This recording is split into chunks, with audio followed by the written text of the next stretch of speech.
No. All right. I'm gonna trade you 2 sheep for that wood. Tell me, honey, does that sound good? 'Cause all I really wanna do is take away longest road from you, yeah. Welcome to these tabletop sessions. Welcome to these tabletop sessions. Hello, fellow gregarious geeks and gamers. Welcome to the 20th episode of the Tabletop Sessions podcast, where we talk about all things tabletop related that have been occupying the hearts and minds of this international group of gamers over the course of the last, goodness gracious, it's been quite a while. We're back, guys. My name is Elias, and with me this week, wishing you a happy 2020, it's my favorite 3 people over 20. Say hi, guys. Woohoo! Dima here. Hippo is back! And I'm Byron. Well, guys, we've been gone a while. Originally, I wish I could tell you it was for the holidays or we took some time off, but in actuality, with me and Dima moving to Toronto, we moved to a new house. So the last episode you heard, we had recorded from an Airbnb. When we moved to this house, it was quite empty. And in North America, these walls suck. They're like because of the insulation, I don't know, you guys use like gypsum board or something or plasterboard instead of concrete. So it's super echoey. And when the house was empty, we tried to record this episode once before, full disclosure, when it was a complete secret from everyone. And it was a complete fail. It sounded like me and Dima were screaming over each other in a stairwell. So we had to trash the entire episode. And so we got a bunch of insulation panels and we prepared a room in the house as a studio. And I do believe you should be hearing some top quality audio at the moment.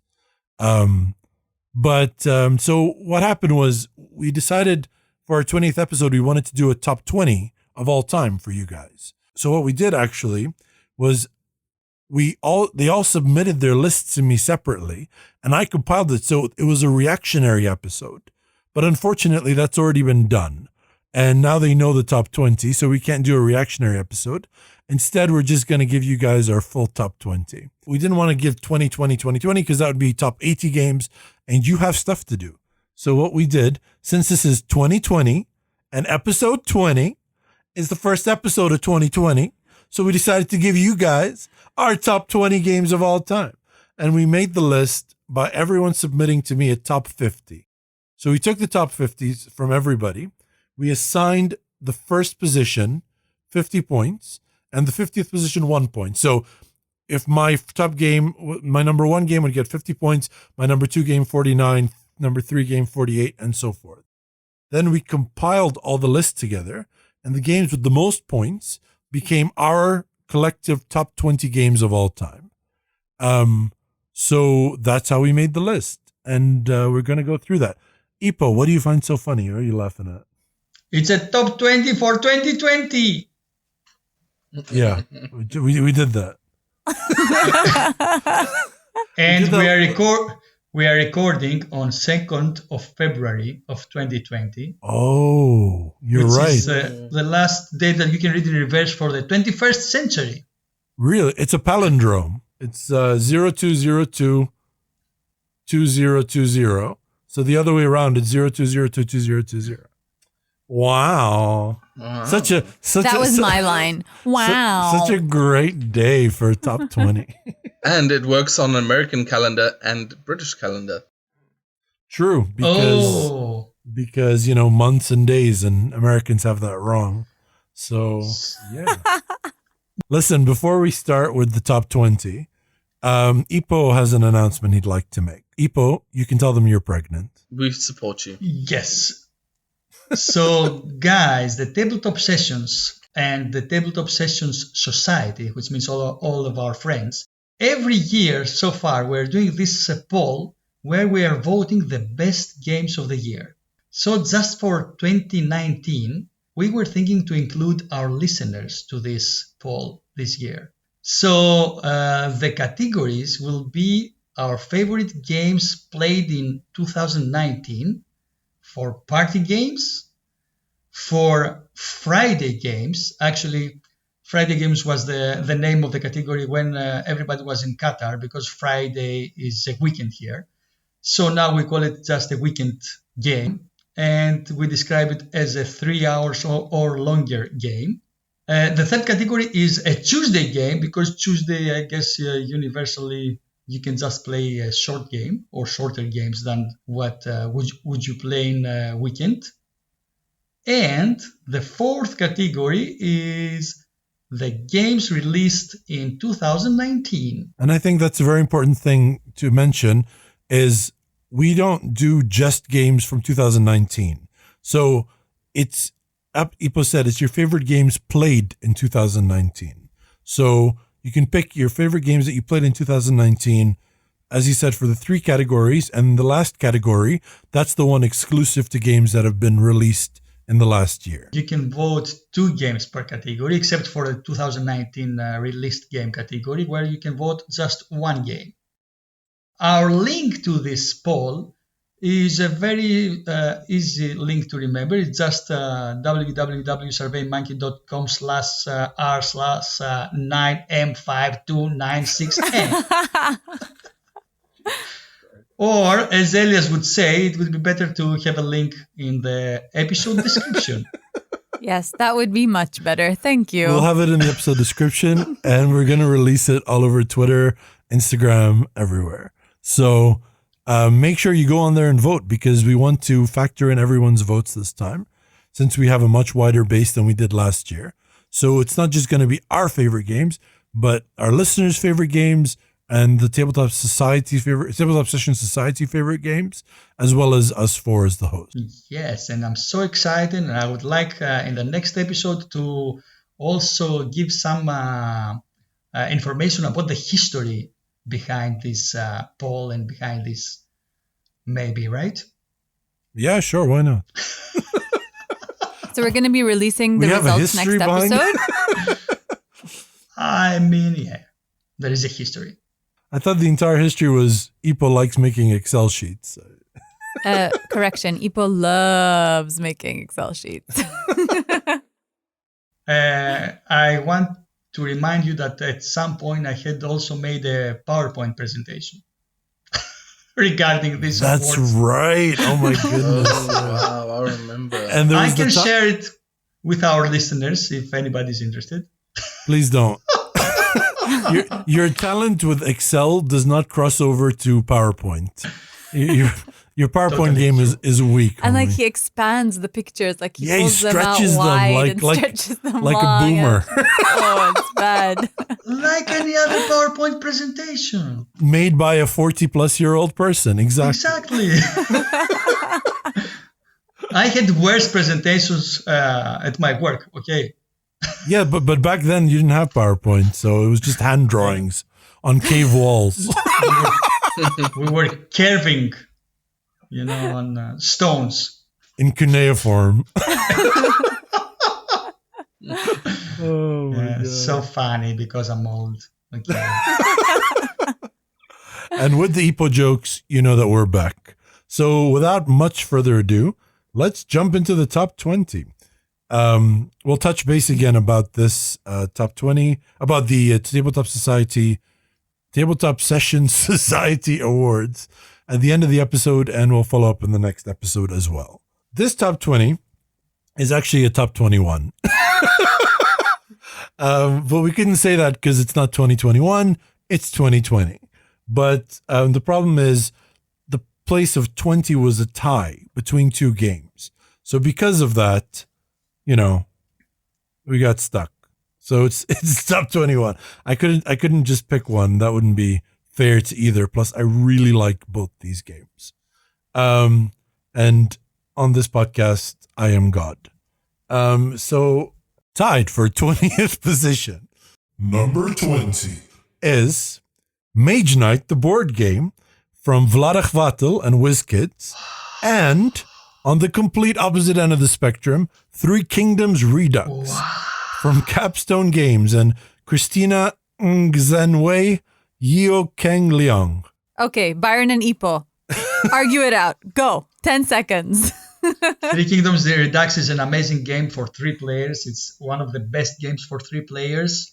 And Maid's Night also is one of the best games for 3 players, right? I would definitely not agree with that Elias statement. prefers it 1 player. I think Mage Knight is best solo, second best with 2 players, tolerable at 3 and intolerable at 4. But at 1 and 2, it's one of my favorite games. So Mage Knight was actually on 2 out of 4 of our lists, and Three Kingdoms Redux was on 3 out of 4 of our lists. So it was Dima's 12th, my 26th, and Ipo's 29th. And they both tied at 73 points apiece.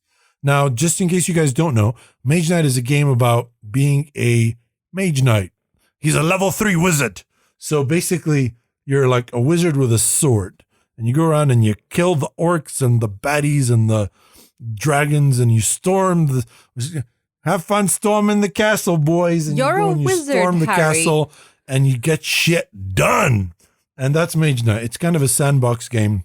And it's a really fun, open sandbox style game. You go around trying to gain fame and influence. So the more influence you have, the more reputation you have, the cheaper things are to buy. The less reputation you have, the more expensive it is because people hate you. So it's got so much to it. And I think Shut Up and Sit Down hit it on the head when they called it a Gandalf simulator, because sometimes you look at your hand and you are the most powerful being in the universe. And other times you look at your hand and you go, this turn I move forward 3 spaces. So in the same way that Gandalf kind of hobbles up the mountain, and then other times he can bring the mountain down on your head and kill a fucking Balrog, that's Mage Knight. So shout out to Shut Up and Sit Down for that. So that's Mage Knight. And on the other end of the spectrum is Three Kingdoms Redux, which is a game it's based on the Three Kingdoms romance, which is the Chinese, great epic. And it's a worker placement game. But what's really unique is every worker you have is a different general, and you pick which generals you have over time. So basically, every worker you have has a different power and ability. So when you place your worker, it gives you a different ability. And more importantly, other people can place in the same spot that you've placed. And when they do, based on the strength of the general or the total strength of the general, it allows one or the other to take that action. And lastly, that's a really interesting point in Three Kingdoms Redux, is it has an automatic alliance system. So it's only 3 players, not 2, not 4.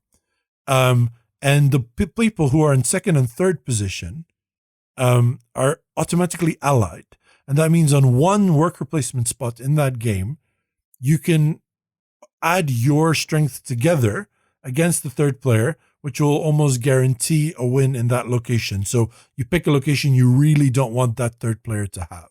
So there's so much interesting stuff. I'm obviously not going through everything, but they're diametrically opposed different games and both just phenomenal.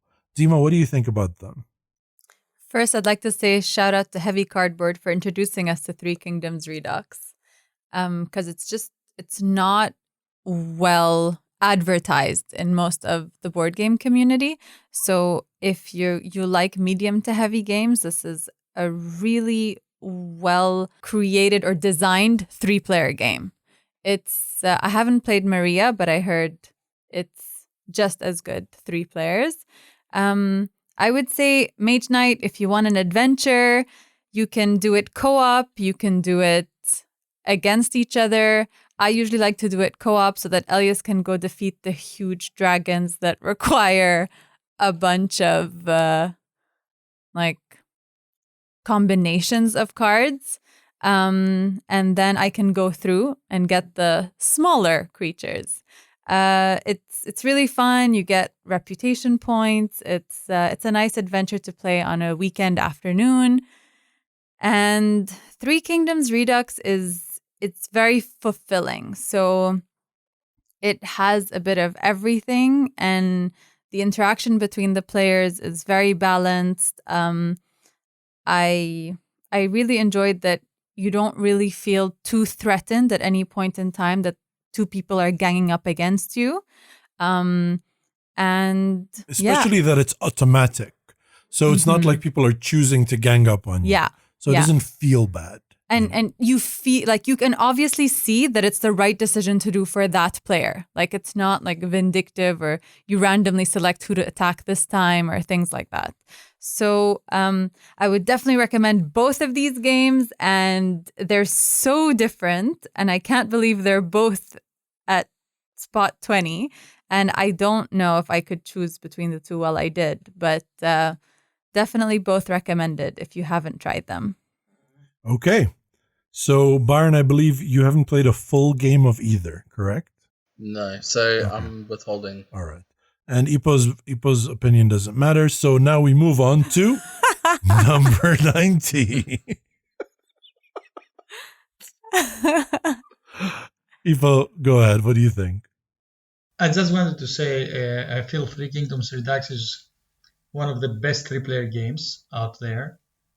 And I feel that also Mage Knight is a very good game. I didn't have the chance to play it second time, just once.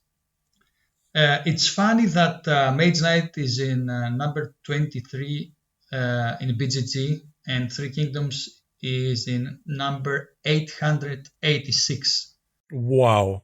I have to say, I love most of the Capstone games. This is published by Capstone, right? Yes. And Yes. It's totally recommended by me. Three Kingdoms That's a Redux.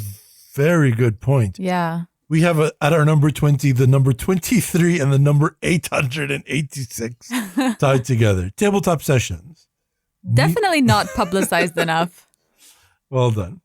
Okay, so let's move on to number 19. Number 19. And this is a game I highly disagree with to be above either Mage Knight or Three Kingdoms Redux. I think it's a fine 6 out of 10. But I'm about to get downvoted. It was on 2 out of 4 lists. It is Glory to Rome from Carl Chuddick and Cambridge Games Factory. Published in 2005 with only 1 point more than Mage Knight and Three Kingdoms Redux at 74. Go ahead, guys. Byron, why is this game even on your list? I mean, firstly, it's Glory to Rome. Everyone loves Rome. Secondly, it's one of the best card games around. The fact that each card can do 6 different actions, give or take, is what makes it such a unique game. Ipo, you're the other idiot to put it on your list. Tell us why. Okay, so it's one of the best card games out there that could be. Are you just saying exactly what Byron said? Great. And each card can play up to 6 different. No, I was going to say that could be played with 4 players. The only reason that Elias doesn't like this game is because he's from Carchedonian origins. Yeah, you're right. I'd like this game. That's it. We've discovered the secret. I'd like this game if it was Death to Rome. I like the part about Rome burning down. I don't like the rebuilding. The only problem with this game is that it's very hard to find and very expensive to buy, I guess. That's the only problem with the game? Yeah, I mean, I would recommend it otherwise, but no, I wouldn't suggest to anybody to pay more than $100 to buy this game. Okay. I think. So the thing about this game, just so I put my perspective forward, I don't think at all it's a bad game. I think it's a great game. I think the reason it doesn't click with me is I have a very hard time keeping track of multiple things. That's why I'm not so keen on most engine building games that don't have tracks. So like, let's say you do something in Through the Ages, there's a track that keeps, that lets you know what that impact was. So I can just sort of look at the board and figure it out. Whereas in something like Glory to Rome, it's really hard for me to keep track about what's going on. My head doesn't work that way. And also the physical mess on the table does nothing for my OCD. Like it really makes me just want to flip the fucking table. And that's the truth. So maybe if it was neater, I could see it on the list. Dima? Because Glory to Rome, did it come out before La Granja? Yeah, way before. Yeah, so La Granja took the mechanism from Glory to Rome where you can use different sides of the card and you can tuck it in your board. Yeah. Okay, so I I like that aspect of it. I don't remember much of the game, but I remember that it was very messy, and everyone's board in front of them had a bunch of cards tucked in all around, and the middle, I don't know, was there like a pile of cards in the middle or something? But Yes. yeah, so I don't remember much of the strategy of the game, but Basically, if your game is messy, it has no place in our collection. but I trust Byron and Ipo that it's a good game. Yeah. Okay. Moving on. Number 18. This one surprised me how high it was, but I can't be mad at it. It was on 2 out of 4 lists. It's John Company by Sierra Madre Games, designed by Cole Worley, published in 2017, with a BGG ranking of 1,286. Oh my God. It's the number 18 game of all time on Tabletop Sessions. It was Dima's number 15, but Ipo's number 4. Whoa. Ipo, care to explain yourself? John Company is a game about relations at work with your colleagues. It's a game where you negotiate, but you negotiate in a positive way, like you are in your company and you're trying to convince your fellow employee next to you to write an email to your manager because you don't have time and you want to go to the lunch break first and things like that. So it reminds me of the whole situation of actually working with other people. And this is, I think, the main thing that clicks, I don't know, my love about this game. It's Cole Wehrle, which now is famous, but when he made this game, nobody knew him, right? He's the designer of Root. Are we being hipster about this? When I played a Cole Worley game, nobody knew who he was. Yeah. You're so cool, Ipo. Okay, so that's now against me because I'm old again, apparently. But he's the designer of Root and Pax Pamir and Oath, that is now in Kickstarter, I think. And also the one I really want to try, which is Infamous Traffic. Oh, yes, true. I want to just point out quickly, sorry, Ipo, what John Company is about. So it's a game about the East India Trading Company, and you're basically representing a family stationed in India during the time of the East India Trading Company, and you're basically vying for different positions in the company. Eventually, the point of the game is not points, which is cool. It's basically about getting the best retirement for your family. So whatever you can do, whatever means it takes to justify having the best end game situation for your family is what happens. But it's very interesting the way Ipo talks about it, because it's true. At the end of the day, you are all running a company, and it's sometimes hard to remember that means nothing. The company doing well means nothing for you. You have to think about just yourself. And, usually in an 18xx or in Panamax or something like that, you'll see some people, it's easy to see it because there's your money and there's the company's money.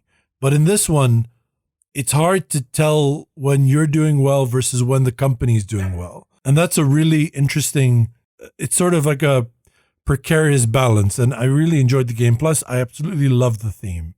Dima, you're the other person that had this game on their list. Would you? Yeah, so I completely agree with Ipo about the workplace dynamic. So at the beginning of every round, one of us is the chairman of the organization, and you have to decide where to put the resources in the organization. So all the other players are trying to convince you to give them money so that they can, excel at whatever their role is in the company.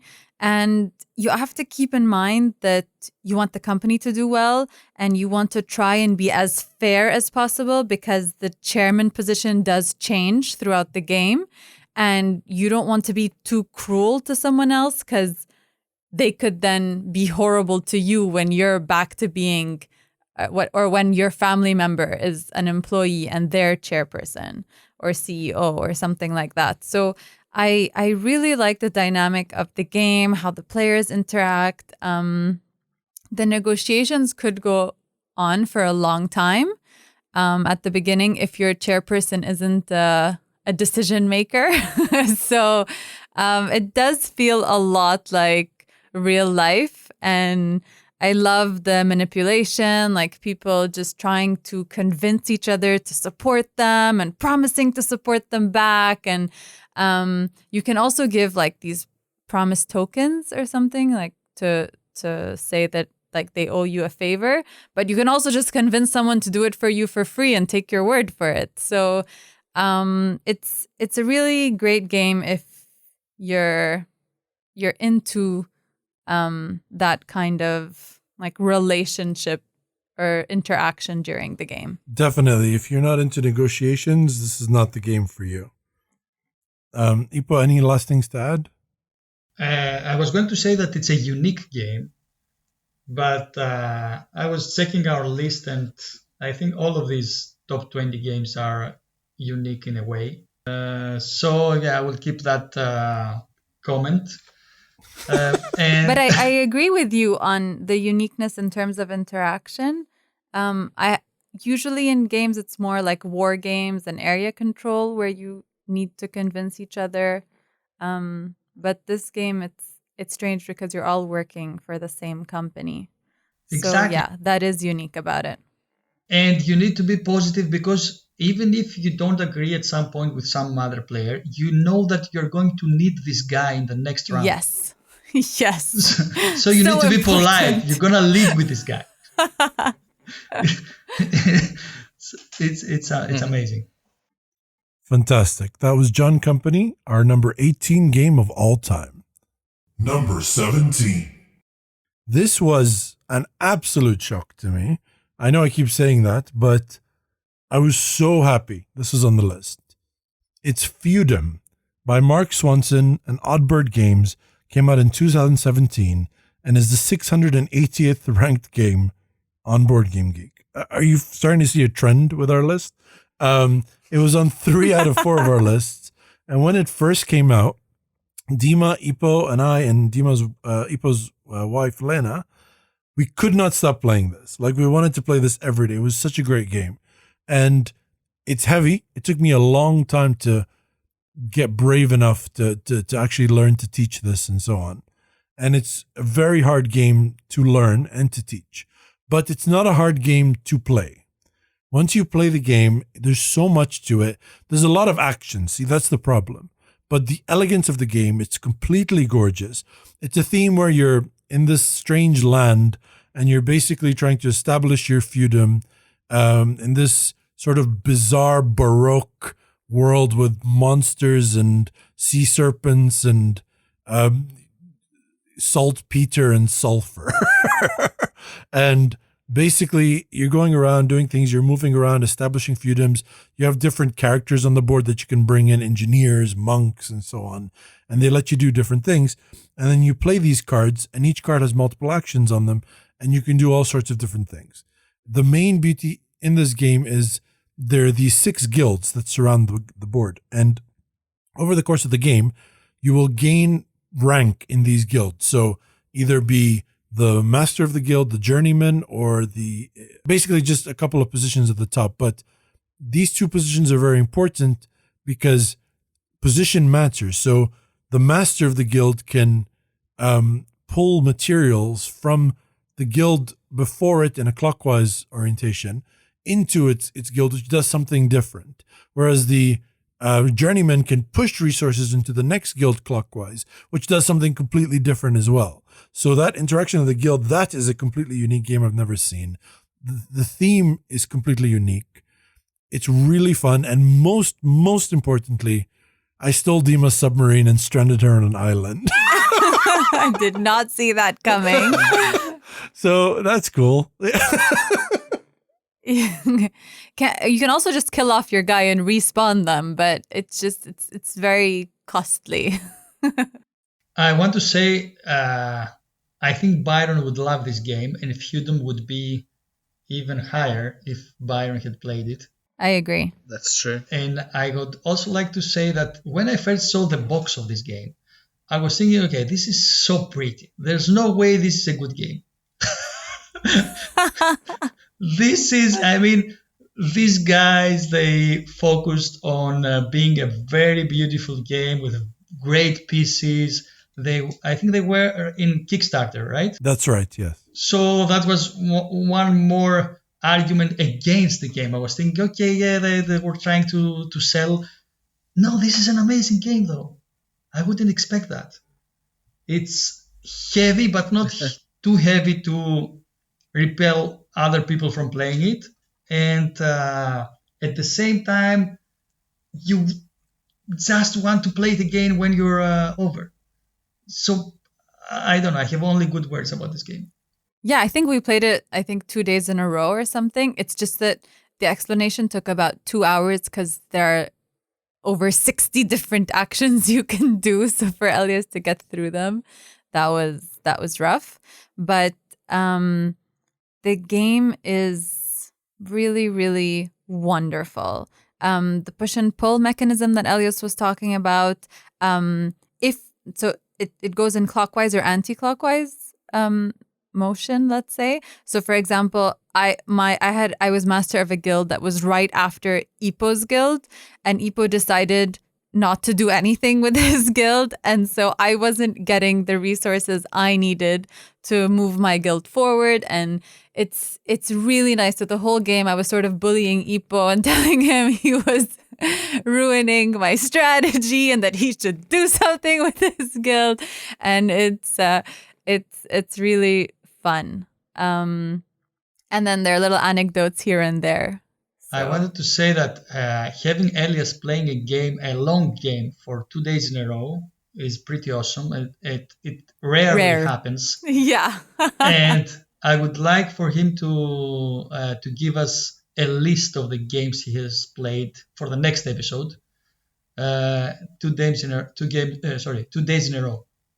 I could do that, yeah. Wow. I think it would be less than 10. Yeah, I think definitely. It would be less than 10. Yeah, me too. I like variety. That's why I have such a big collection. I was at a game night. We were at a game night the other day at 401 Games. Shout out to 401 Games.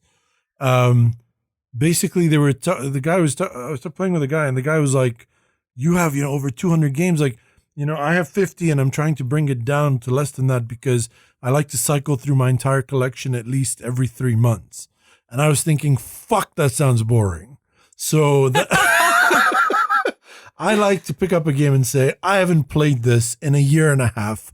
I miss this game. You know what? If you have a problem with that, get fucked. But no, and like, who wants to have 20 movies and then watch them on rotation? Some people do. Some people do. So my point about all this is, if that's your taste, good for you. Stop judging me. And I like to play a lot of different games. And you know what?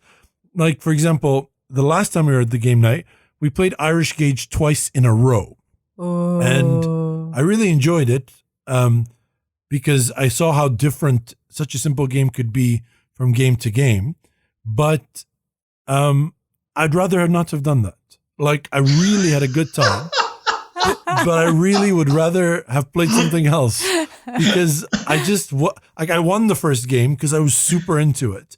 The second game started and I was like, well, I guess I'll, buy the yellow stuff. Like, I just didn't care anymore. Like, I need time to want to play it, So this confirms Ipo's point that there won't be a lot of games on that list. I think there'll be less than 10. Yeah. And it will be a great praise for a game. Yeah, and I think Feudum is definitely on that list, and it's something I'm actually getting juiced up to play right now.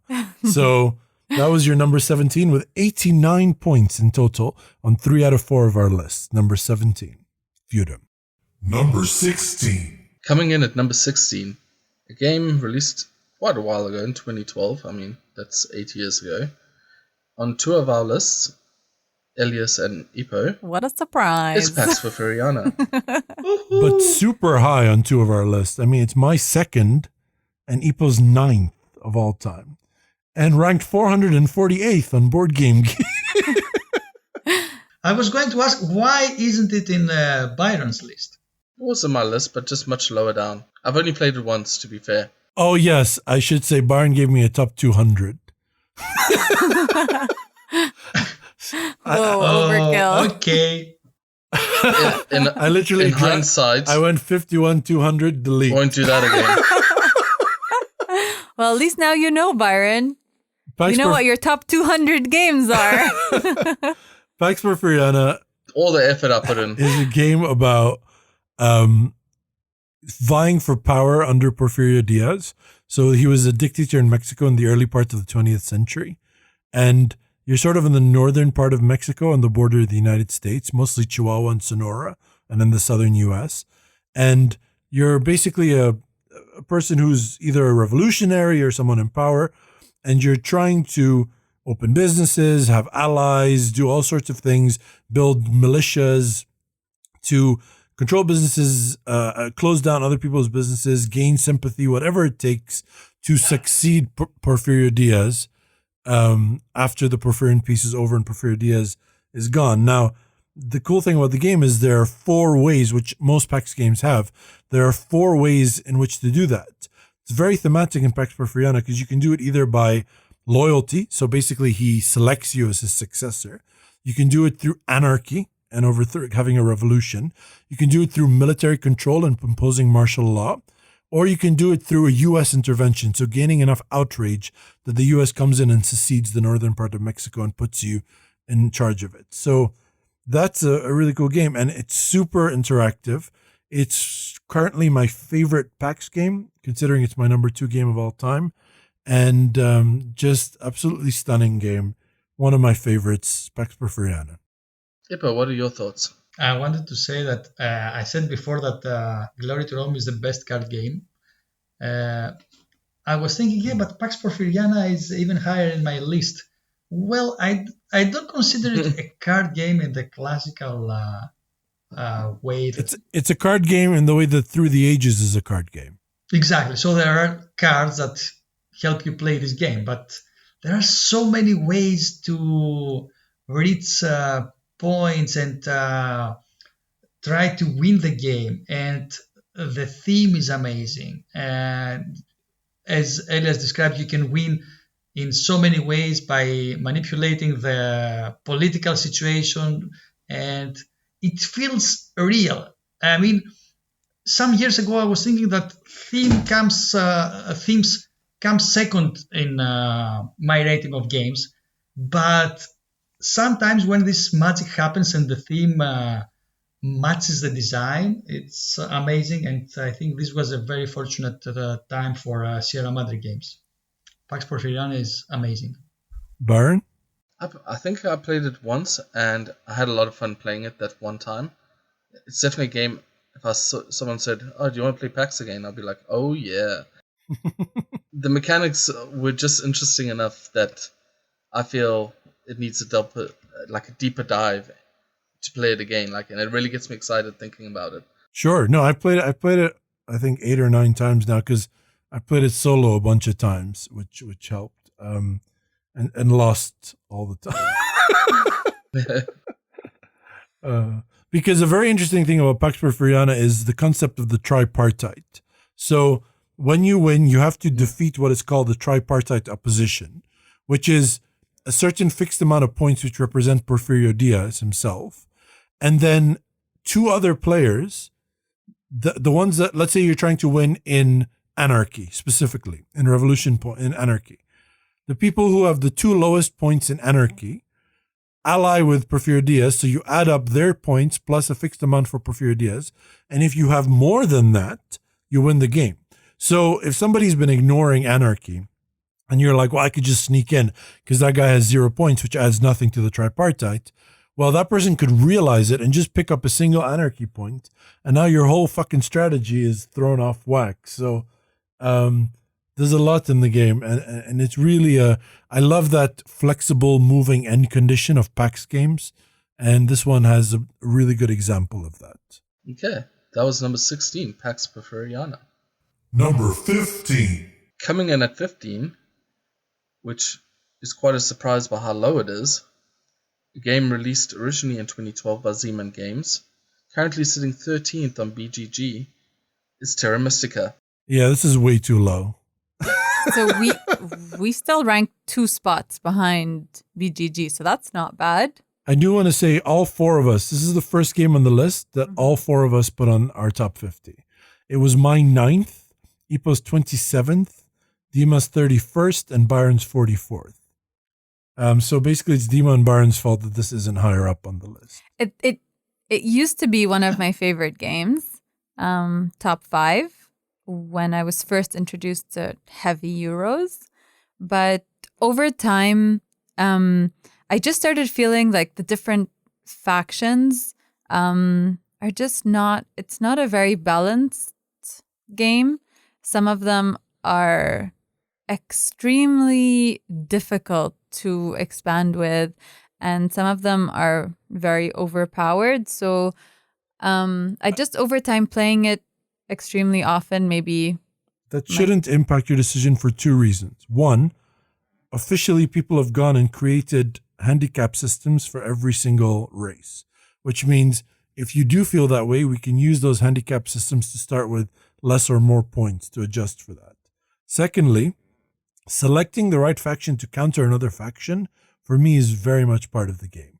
So for example, let's say, initially I pick the halflings. Mm-hmm. That means I'm going to be terraforming a lot. Mm-hmm. So it's very likely that I will lock you into another part. So if you know that, maybe your selection should be the dwarves or the fakirs. Not the fakirs. Is it the fakirs? The ones that have the flying carpet? Yes. Because that allows you to skip over a thing. Yeah. So certain factions are stronger against other factions. For example, darklings are very strong, but if you make it hard for a person to build temples by not being anywhere near them, making it hard to upgrade from dwellings to trading posts, so removing that advantage of having a neighbor, you could really starve them out and make it very hard. So it's later in the game when they finally start getting enough priests to actually have an impact on their game. Yeah, so I guess I'm playing the game with my initial strategy from 5 years ago, which is play the faction I'm dealt and not really look at what the other's abilities are and then counter them. But overall, it's a very solid game. The fact that all 4 of us voted for it and it's still pretty high in all of our lists. There's always a game running of Terra Mystica and BGA in our group. So that must say something. Yeah, the reason for number 44 on my list is the last time I played it on Board Game Arena, I was completely lost. So it's the kind of game where you can forget the rules if you don't keep playing it. And that's kind of a negative. That's a shame because you've played it quite a bit. Ipo. What can I say? I mean, it's one of the best games to play in Board Game Arena. Actually, to play it turn-based as we play online. I feel every time I click this button and I see that there is a there is a Terra Mystica move to do in Board Game Arena, I feel so lucky because in just a little time it will give you all the juice to be happy about making a decision that will matter. And imagine if you play this live with friends on a table, that will be even better. And in the beginning I was really lost by all these different factions. I was thinking, why do they need how many are there? 14? I believe it's a shit ton. Yeah. Yeah. And there are expansions now. And now as I play and I see more factions, it really is more interesting. And also, Dima, there are mechanisms where you can auction the faction. Right, yes.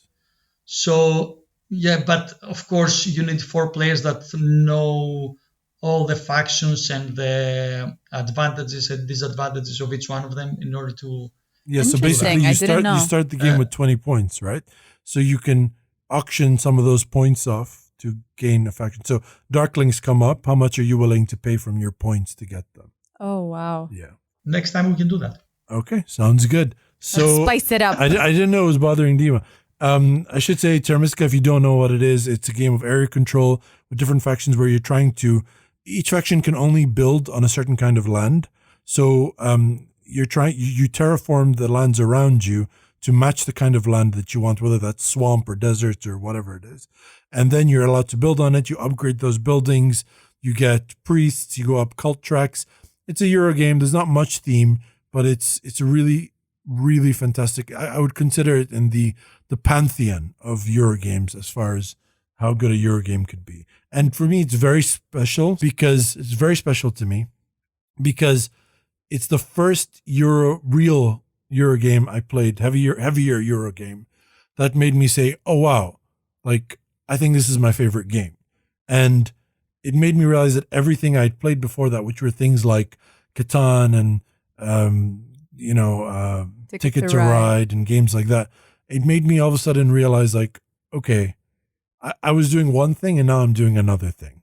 I'm officially a hobby board gamer at that point. Oh, yeah. So it's very special to me that way. Go ahead, Ipo. Sorry. That was Puerto Rico for me. Yeah, that there happened you go. with me. So Terra Mystica is my Puerto Rico, basically. And I wanted to say that, as you said, this is the first classic in our top 20 so That's far. true. Well, Glory to Rome is kind of considered sort of a classic. Oh, thank you. Although they're wrong. It's not as classic as Terra Mystica. Number 14. We have another tie. Number 13. One is based on rails, one is based on grapes. Wow. Who knows which is the better one? Well, certainly not us. We have 1846, The Race for the Midwest, and Viticulture. With Viticulture, you're a wine manufacturer, wine farmer, grower, whatever the term. And your whole job is to get the town drunk. How are you going to do that? Plant grapes, obviously. With 1846, you're a big shot in the rail industry. You want to make money, move your goods, buy your tracks, expand. Pure capitalism at its finest. I think it's worth pointing out, this is interesting. Viticulture had 4 out of 4 people put on their lists. 1846 had 3 out of 4. Byron being the noticeable exception because he didn't have a good experience. That's a bad day. But they're tied for points. So that shows you how high I think 1846 was on Ipo, Mai, and Dima's lists. 1846 was for most of us our first 18XX. Since then I have 18 Lilliput, 1830. Like we were developing our 18XX repertoire, but that for us was a big step into the 18XX world. And even though Byron didn't put it on his list, he's still one of my favorite learning moments because it was our first game of 18XX, 1846, where I, without realizing, sort of was the second highest shareholder in Byron's failing railroad. And as he crashed out into bankruptcy, I realized, holy shit, I'm about to inherit this company. Which basically tanked me in the entire game. And I love that part. Like that was one of my favorite memories in 1846. Regarding Viticulture, which again, BGG rankings, Viticulture is 20th and 1846 is 413th. But they're both number 13 at Tabletop Sessions. Viticulture is really one of those like games, again, not a classic, but I would call it maybe a collection essential because it fits so many, like you could play with relatively new gamers and they'd not have a hard time, but you could play with really experienced gamers and they'd really enjoy it and game the system. So for me, both get 2 thumbs up. I think you can't go wrong with either. Well, you can go wrong with 1846 if it's not for you, but both top-notch games. I think Viticulture has more of the mass appeal, but 1846, if you like economic games, 18XX is for you. 1846 is a great one to start with from our experience. For 1846, I also have a memorable memory. It was my first time seeing Ipo introduce Excel into the game. So at some point, once all the tracks are built on the board, you just sort of run your tracks and try to run the best tracks to make the most money. Yeah, the last like 15% of the game. Yeah, so Ipo brought his Excel sheet and all the calculations were there, and it was perfect because you didn't have to do the calculations on each person's turn, because adding or removing one tile will make a person do the calculations for all their tracks over. So that was a very nice experience. Thank you, Ipo, for your love for Excel. Thank Bill Gates. Thank you, Bill Gates. Okay, and viticulture, honestly, we don't get it to the table as much as we should. But Played it like a dozen times. I guess That's I pretty haven't big. been a part of the game when we brought it to the table as much as I would have liked. You might have been sleeping. I might have. 'Cause of your sleeping From all the disease. wine you guys were producing. But I think I played it twice, and both times I found it heavy and a bit difficult when it came to the sequence of events you can do to produce your wine. But It's like 2 steps. whatever. Once you get the hang of it.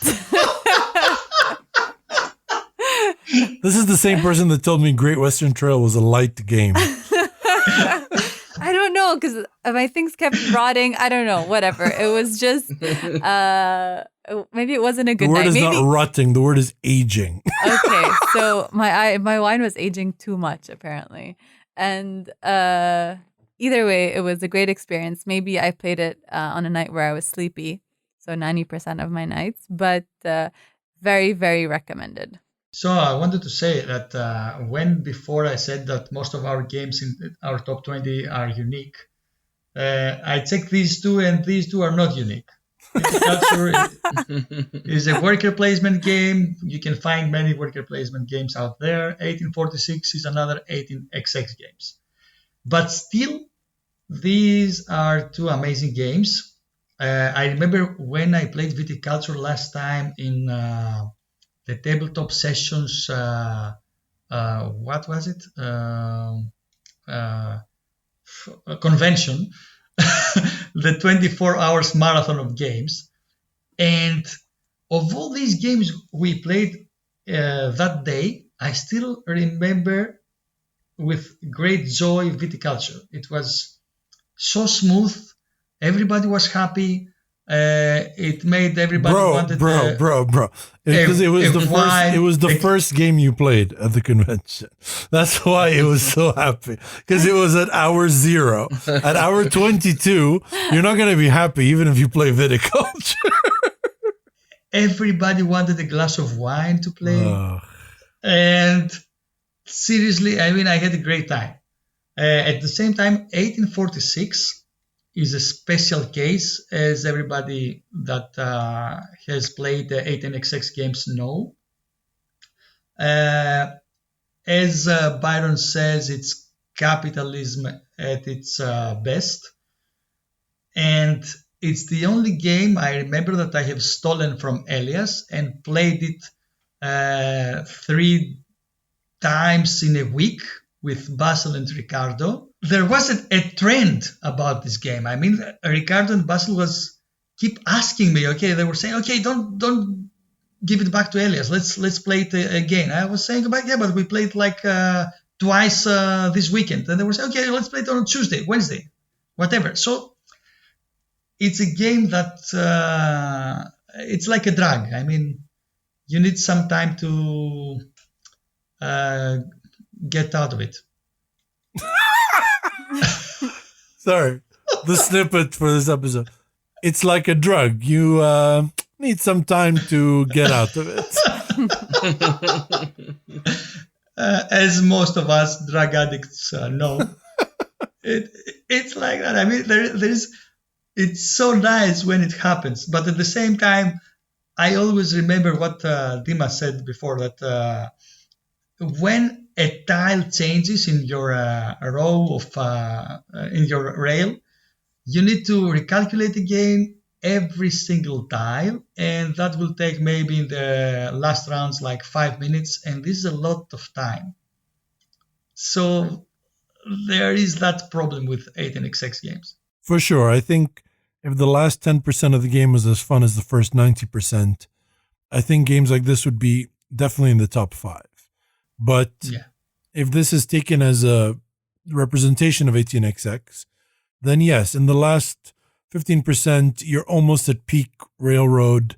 You have, it becomes a share game, but Yeah. you sort of know what you're doing when it comes to the ops round. So it can get, you want it to go faster, and that's where the Excel sheet came in. But if you're not cool with just letting an Excel sheet run things for you, especially if you don't trust the Greek guy that's doing it, like you could, yeah, it could knock a couple of points. Also, before we move on, I know Byron You hasn't played said the it. South Europe card game. I know Byron hasn't said something yet, but I want to say in the last one, when we were talking about Terra Mystica, did you say it gives you the juice? Yeah, I don't know how is this translated. In Greek, it sounds better. Okay, sure. Okay. I'll take your word for it. I'm going to start All right, using then, that keep your expression. I secrets. like it, Ipo. Gives you the juice. Yeah, the accent matters. Yeah. We were not talking about OJ for legal reasons. Number 12. It's Panamax by Stronghold Games. Only voted 3 out of 4 from us presenters. Currently 541 on BGG. Boo. That's a shocking rating. Really, I really expect much better from the BGG community. I'm surprised too. Who didn't vote for it? I think if we count the number of games in our top 20 that are in the top 500 BGG, we'd have like 4 or 5 only. Probably. This is like Nuno Bizarre, Santiago, and Paulo Soledad. They also did Madeira and Nippon, and they're one of our favorite designer groups. They did this with Gilles Doré, and it's 101 points, which is only 4 points higher than the last two, but it's still extremely shocking that it's at 541 on Board Game Geek. I feel like this is a really good game. It's kind of like it has elements of 18xx, but not in the sense. It has a much lower barrier of entry. You're basically taking contracts. You're putting little containers on your Panamax ships, which are represented by dice. But when you're moving through those, through the Panama Canal, there's little narrow gateways that stop mass movement. So when you're moving through those, you have to basically get in line. There's an element of pushing people in front of you. There's an element of all sorts of different things, and you're basically trying to deliver cargo from one side, from the Atlantic to the Pacific, or the Pacific to the Atlantic, depending on which contracts you take. But like an 18xx game, it's not about how well your company does. It's about how well you do. So there's a lot of things you can do to boost your own pocket, buying shares in your company, but also buying shares in other people's company. You can become the executive of the year by making your company do the best of all the companies. You can also take private contracts for private deliveries, which are called military ships. So basically, you're pushing military ships through, and doing that lines your pocket as well. So there's a lot that you can do. And again, you got to look at that balance. I remember the first game I played, I won the top executive for all 3 rounds, but I lost the game because my company was just really good and I wasn't making much money. So you gotta realize it's not about just running the company. It's about taking care of yourself. And really, it's one of my favorite games, Panamax. Before we go to Ipo and Byron, Timo, why didn't this make your list? I guess I have no idea. It's a very good game. The pushing of the boats. If you like boating, it's a good game for you. I guess boating? If you like boating, I guess when I played it, Boating? I hadn't played a lot of games that involved Do you mean the footballer? being a shareholder and working for yourself by just going for the most successful company. I wasn't experienced in business at that time, and I was very adamant in investing in other people's businesses. I really wanted mine to work, and I didn't really grasp that concept. But since then, I've played a lot more games with shares. So I guess How many times have you It's played just- this game? I think 2-3 times. That's it? Yeah. Okay. Yeah, maybe we should play it again for you. Because I find that on my later plays, I enjoy the game even more. Yeah, it was really one of the first games that I was introduced to. That and then Mombasa shortly after that. So it's just games with economy and stuff weren't my thing back in the day. Okay, thank you for your wrong opinion, Byron. It is. You have to play it again with Tima, just so that she doesn't call it boating again. Boating, if you like boating, you should play Derek it. Boating is my favorite. And you can push your boats and all the boaties in front of you. I loved that mechanic about it, the push and pull mechanic of the different lanes. So if your ship is in the lane, they can't move your ship, only you can move your ship. And it creates this like backlog where you're in control of that situation, but at the same time they can be screwing you over with the dice that they select. So there's quite a lot of cool mechanics happening at once. So it's a lot more than just boating on the weekend. I'm going to take my 5-foot skipper out to the ocean. Oh, so Ipo, what do you think about this game of boating? I was going to say that this is the third game where you buy shares from a company and at the same time running company, and you're trying to make money for yourself. So maybe this is a trend in our group because more of these kind of games are coming later in this top 20. Spoilers. Ugh, And of all these games, I think this is the lighter one. I mean, the I agree. least heavy game. Yeah. And it's very nice. It's smooth. It's beautiful. I like seeing the red and yellow containers on my ships. And at the same time, it's an economic game that we all love here. Okay, so I have bad news. There seems to be a black hole in this list. There is no number 11. But great news, we have 2 number 10s. Number 10. Okay, guys, we have a tie for number 10. And the games are Pax Renaissance by Sarah Madre Games, designed by Phil and Matt Eklund.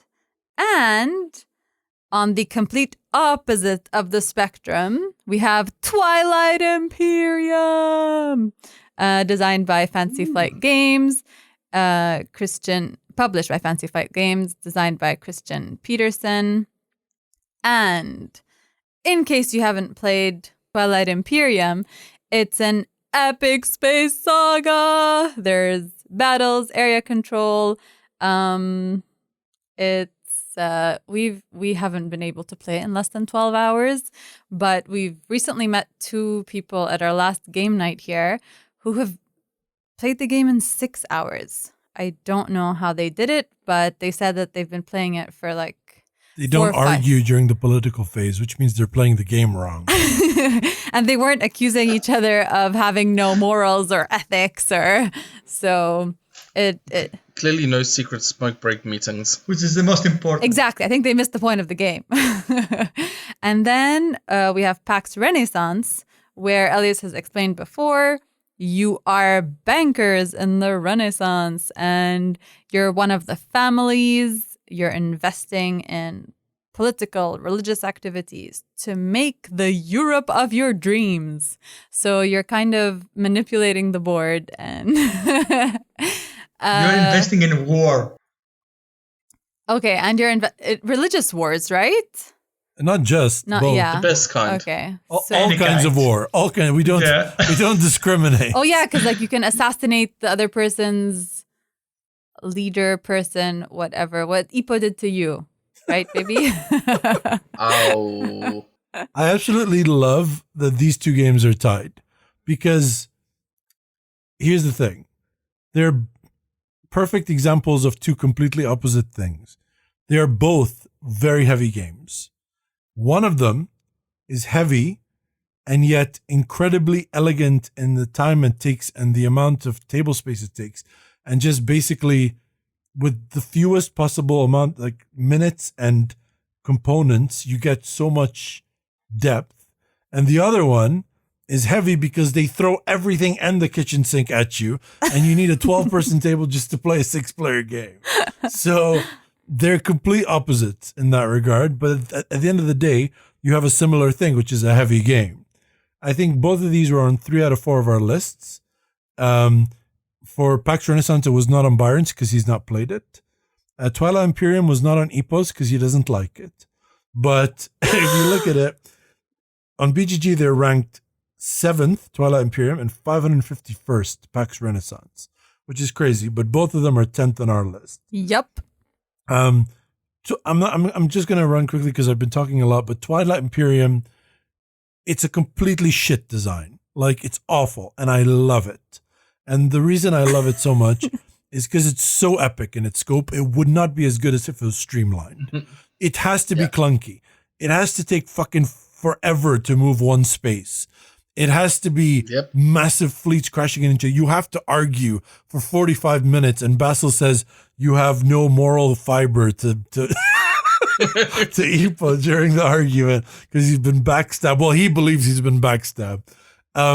It has to be clunky and shitty in design for it to feel that good, for the Brexit incident to happen, where the entire 12-player game to Imperium all left except me because I was about to win the game and made it illegal to invade planets in a game about invading planets. So there's so much epicness in this game. Whereas PAX Renaissance is a beauty in design. It is like Pax Porfiriana in the sense that you have different ways to win the game, and your opponent has to constantly be watching and modifying and changing their strategy to ensure they're going towards their targets and keeping you away from yours. And it's brilliant. It's my second favorite PAX game, but I'm happy to see it here as the number 1 PAX game on our list. And I'm going to stop talking now because I could talk forever about these two games. Ipo? Spoilers, there's no more PAX games on the list. I would like I would like to add to Elias's argument that both are games about war and political conflict, and they're seeing the theme in such a different manner. Except one has Medicis and the other one has Space Lions. So. And one needs 1 square kilometer of a table in order to be accommodated. And PAX Renaissance is like just a deck of cards. The problem, obviously, I love PAX Renaissance, and I really like a lot Twilight Imperium. I have played it a lot. But the problem with PAX Renaissance for me is that I cannot really suggest anybody to go buy and play it. And the reason is that it's so hard to learn the game to play. As we said in was it the previous episode? I think so. So that's the only problem about this game, is that you really need to be dedicated and a heavy board gamer in order to be able to learn and play this game. Otherwise, it's amazing. Again, PAX Renaissance for me is the most strategy I've ever played in 30 minutes. More than King Domino? I know it's a surprise, but yes. So I don't know about the game explanation and learning the rules because I had 2 amazing teachers. You guys did a great job. Good job. But overall, if you can get through the rules, it's not as complicated once you know what the actions are. Like once they taught me the rules, the gameplay, I like the cards tell you what actions you can take or what your abilities are, and you can purchase them, and the game flows. It's not janky at all. So Yeah, very recommended. And Twilight Imperium, we've spoken too much about it. Byron, the last two people have waxed poetic about PAX Renaissance. Let me hear you wax poetic about Twilight Imperium, because it was your number 2 game of all time. Okay, so like Ipo said about Pax Porfiriana, or Pax Renaissance, sorry, ooh, bad one. I too would not recommend a new player to go and buy this game. One, it's extremely heavy. That box weighs a ton. If you're going to be shipping that's going to cost you a fortune. Number 2, the technology tree makes no sense. You have to have like a separate handout to figure out what you can upgrade. I do want to say the 4th edition has fixed that. So now the requirements are just a certain number of colors. So like a card will just say you have to have 2 blue tech in order to have this tech. Yeah, we were playing the shittier version. So you don't Nice. So you don't need to Really? follow any sort of tree, yeah. No, but that makes the game less epic, right? Agreed, because it's smoother. You don't feel the struggle. You don't need to consult a massive A3 sheet of the tech That's tree. true. Exactly, yes. I'm of the opinion that they make these rules so clunky to get you angry, so that you make the worst trade deals with your friends. Great stuff. Twilight Imperium, PAX Renaissance, our number 10s. Number 9. Okay, so are you guys ready to find out what the second economy game on our list is? In number 9. Sorry. Arkwright. What? Didn't We've had like Ipo 4 economic games. Ipo said there were 3. I thought he knew how to count. All right, stay with me. John Company, 1846, Panamax. All right, it's our 4th. Okay, so if you want to know our 4th economic game on this list, it's Arkwright by Capstone Games, designed by Stefan Risthaus. It's a mind-boggling, heavy strategy economic game. You can buy shares and try to increase their value by running the best factories ever. So if you want to win, grab a pen and paper and write down how to make your company, your factory, the most efficient, so that you can get the best value out of it and win the game. Okay. Arkwright, Arkwright, yeah, as Dima said, you're running multiple factories, but you have to build them. You have to invest in multiple industries. You have to decide which industries to go in. You have to decide when to purchase shares of your company. Like the last time we played, I bought a bunch of shares early and sort of like destroyed my share price. But that meant that I didn't have to pay a shit ton of money at the end of the game, because money, again, your personal money is the victory condition here. So Correct. I think, Ipo, I'm going to steal a line from you from a previous episode, because I think you described it better than anybody. Arkwright is what brass wants to be when it grows up. You didn't think mind-boggling was a good description of the game? No, I did not. Did it give him the juice? He gave him the juice. Oh my God. So Ipo, tell us why Arkwright makes you juice your pants. Saucy. I was going to say that since we described Panamax before, and it's a game where you buy shares and you're trying to make a fortune for yourself. So if you are a gamer, you go play Panamax. If you are a serious investor, you play Arkwright. You don't really play Arkwright, it's work. Okay, you have a factory, you need to do things. There's no fun in this game. I mean, I can see people wearing glasses and trying to calculate. Remember that Dima had a notebook? I was going to say, you just described Dima. She was wearing glasses. She had a notebook and she was doing advanced mathematics. And actually, when Elias was like describing the game, and he was like, but first you have to build the factories and then you have to get the workers. And I was in my head, I was like, yada, yada, yada. Yeah. So the game is, yeah. It's work. It's about serious people. Okay, it's not. I do want to say this was Ipo's 3rd of all time and Dima's 5th of all time. My 32nd, and not on Byron's list because he's not played it. But definitely definitely a game for serious people. There's no colors in the game. It's all beige, and you got to be serious. Then I'm not bothered. You have to be serious, Byron. I'm not serious. Ugh, stop fooling around. This is games we're talking about. I've had enough of your tomfoolery. Number 8. So talking about beige games, No, you didn't. To be fair, the new edition's red. Guys, oh yeah, I feel like the listeners haven't heard me talk about this game in over 5 episodes. So, in 8th place, Sherlock Holmes Consulting Detective. Isn't everyone so happy? So, published by Istari. The designers are Raymond Edwards, Susan Goldberg, and Gary Grady. So you hear me talk about this all the time, almost every episode. I think in our first 10 episodes, it was in my top 3 almost all the time. But just in case you haven't heard me talk about it, it's one of the best detective games.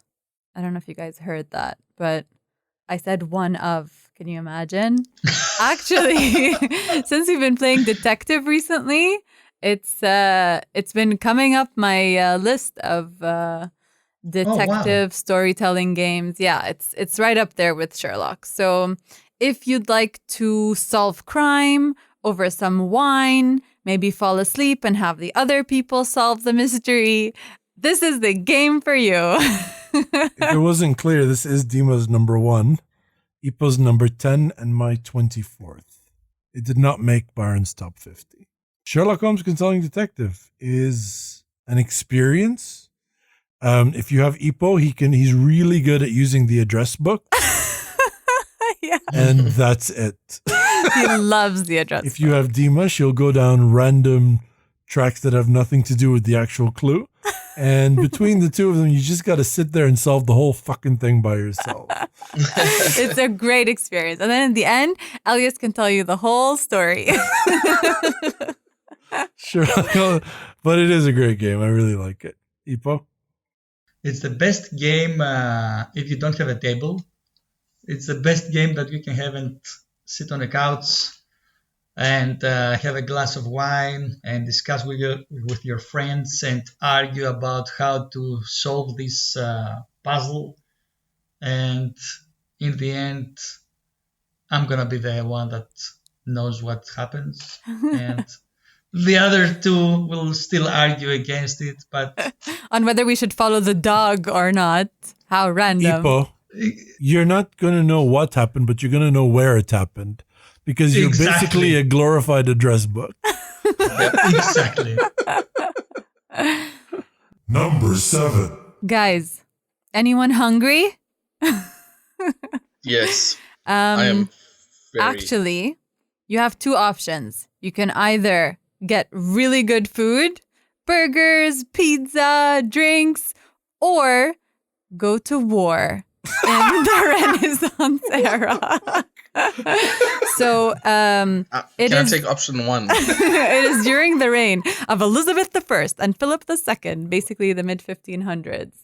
And we have Virgin Queen and Food Chain Magnate in 6th place. Number 6. And again with the BGG's rating. So Food Chain Magnate is 27th and Virgin Queen is a 578. So we really like going high and low. Okay, I'll tell you a bit about the games. So Food Chain Magnate, published by Splotter Games, designed by Jeroen Duman and Joris Viersinga. And Virgin Queen, published by GMT and designed by Ed Beach. I cannot believe he designed that game all by himself. It is a monster.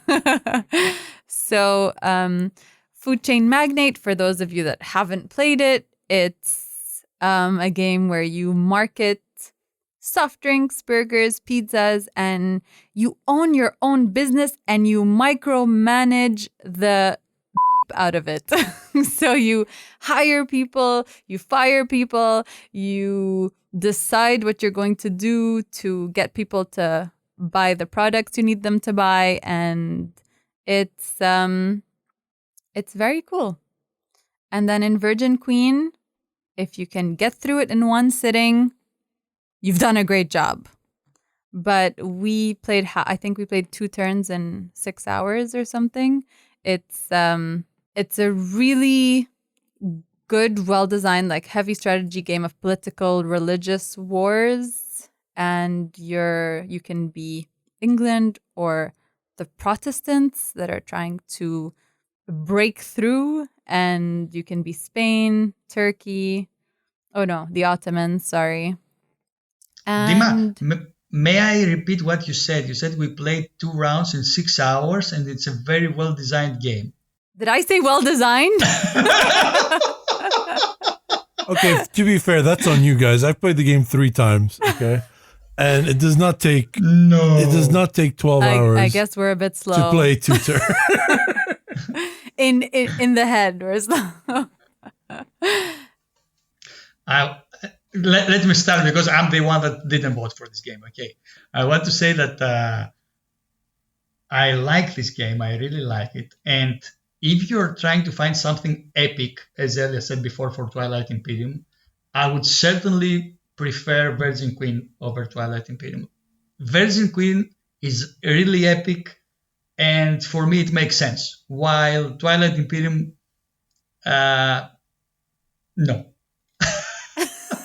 That's all from me. What about Food Chain Magnate? Ipo out. Oh, Food Chain Magnate. Okay, Food Chain Magnate also makes sense because it's a deterministic way of designing and game rules. The only thing that doesn't make sense for me in Food Chain Magnate is that, I want a pizza and a beer, okay? And this restaurant has an amazing pizza. It has the best pizza in the world, but they don't have beer. So I will go to the mediocre restaurant right there in the other end of the alley, where they have a bad pizza and a bad beer, but they have both. What? I wasn't aware that food quality had anything to do with I guess fucking Ipo had the pizza place. There's no rating in the game of how good your fucking pizza is. Am I wrong? There is you can reduce the cost. You can make it cheaper. That's it. You can make it cheaper, and you can advertise it. Okay, so when you advertise something, it means it's the best. I think he was just butthurt because he owned the pizza place and the other place owned the pizza and beer place, and so he wasn't getting any of the customers. I think Elias is right. I think I was confused. Yeah. As usual, Ipo, you're wrong about both. Delete my comment. Delete it. It's staying in. You're wrong about both. As usual, your food chain faux pas is evidence to your faux pas in Virgin Queen. So let me just get through the crap. My number 7 game of all time, Food Chain Magnate. It's phenomenal. You manufacture demand, but other people can capitalize on the demand that you manufacture. So, it's really brilliant. What people want, which is to score, basically, what people want to pay for. Other people can be like, oh, thanks for making everyone want pizza. I can make pizza next to their house, and I can provide Coke, and now they want Coke too. So there's a lot in that game, and it's all about, it's not just producing and selling, but it's about making people want what you're selling and making sure you are able to be the one that provides it. It's a really brilliant game. Anyone who doesn't try it because of the way the map looks, as I've heard multiple times, is really missing out. And I think you're a moron. Now on to the greatest game of all time, Virgin Queen. My number 1 game of all time. Ipo's wrong because he doesn't know anything about the game. I've played the game several times, but what you're investing in PAX Renaissance, which is just a card that you play, you actually have to do in Virgin Queen. So if it was just a game of political war, religious war rather, like its predecessor, Here I Stand, it would be good, but it would not be my number 1 game of all time.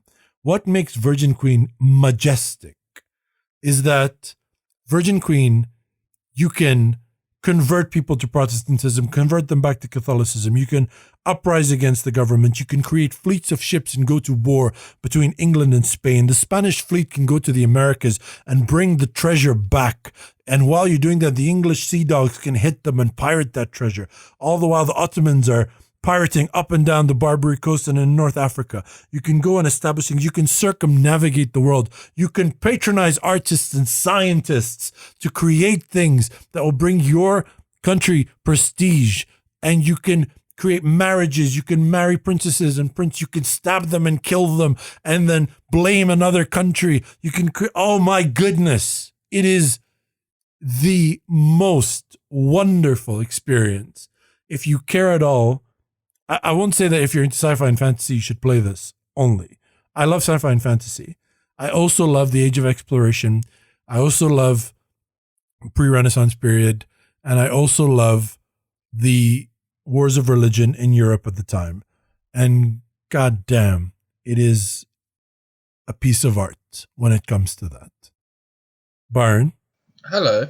I have no thoughts on Food Chain Magnet other than it's on my to-play list. It's something I would really like to try. Style-wise, it doesn't look like the greatest game, and I know it's quite expensive to pick up a copy, so if someone else has it, I'll play it. Virgin Queen, on the other hand, is so great. I love the fact that you can marry your queen off and then be like, you know what, I want my queen back. Or you can spend 2 hours of your afternoon converting your town back from someone else. And converting, and not sure other towns, just the one. And so La Rochelle.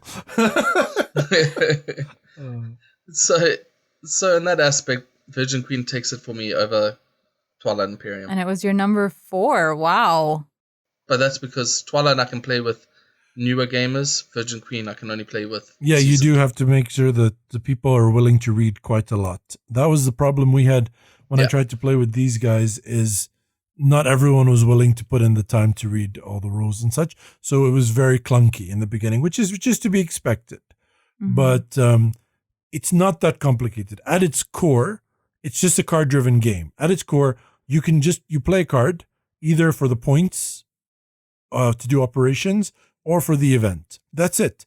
It's just there's a lot of things you can do with those points, and it varies from nation to nation. But at its core, there's not a lot in terms of complexity of the way the game runs. It does require a certain amount of maturity because it is painful, the wars and losing. It's yeah.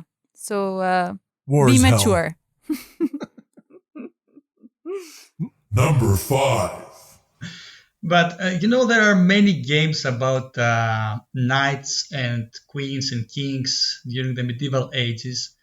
But there are a few about farmers and city building in the medieval ages. And in our number 5 is Antiquity, a game about farming during the medieval ages and city building in the medieval ages by Splotter, Jeroen Doorman, and Joris Vierzinga. Anyway, some Dutch guys. I cannot pronounce them, sorry. But these guys are geniuses. These are the same guys that gave us Food Chain Magnate. And again, with the same deterministic puzzle, they give us a game about building and exploiting nature and at the same time competing with other cities in the same area. I don't know how to describe this game because again it's a unique game. The theme, I wouldn't say it's so unique, but I was thinking the other day, we were discussing this with Elias. We were saying, okay, do you believe that it's better than Food Chain Magnate? And Food Chain Magnate, don't get me wrong, it's my favorite theme because I love fast food and and I would love to have a fast food chain. But this, I think, takes this concept of making something and, okay, I will stop here. I don't know how to go. I think if I can phrase it a little bit for you, it's yes, at its core, it's a city building game, but you're city building on a map that you interact with other people, making it sort of a civilization game. But the real brilliance in this game is sure, it's civilization. Sure, it's city building and it's a puzzle game with tetrominoes, rather polyominoes into your little, trying to fit them nicely and neatly. But it's also got that pact thing where it has various win conditions depending on who you put your cathedral in the name of. So when you build your cathedral, you put it in the name of one of the saints. And when you do that, it changes your win condition, but it also gives you an ability. So every time you play the game, you could be running towards a different target. Other people could be going to the same target as you or something else. And it has that element of card games like the Pack series, where depending on what you build and who you dedicate it to, you have different strategies and people are doing different things. But at the same time, there's also the physical aspect of literally putting together your city on a collaborative map. So there's so much going right in this game. It's the number one city building game of all time, as I said last time. And for me, the number 5 greatest game of all time, which is actually, it's my number 5 and the number 5 on this TTS list. I think the beauty of it for me was having an ultimate goal and then like your objective, and then you have like this a vast field of opportunities to build the most beautiful city, which I shout all over, by the way. But you like, I think turn into a graveyard. I guess economics or something with the amount of food coming in versus things dying on me wasn't my forte. But it's just as soon as we were done playing, even though I struggled to survive, it felt like you wanted to play it again just to see if you can do it better next time, just because it's not restrictive. Like the board changes, like the resources you can get, the different things you can do, the ways, the order in which you place things in your city. So if you're going for resources versus cathedral, like versus storage versus different things. And I like the openness of the game. So how variable it could be, but completely based on what the strategy you want to try this game. So yeah, that's why it's my number 3. Byron hasn't played Antiquity, but he has played Dominant Species, which is our number 4. Number 4. Dominant Species is a game we've spoken a bit about on the podcast already, so I don't want to take up too much time about it. It's an extinction level event kind of game where your species needs to survive.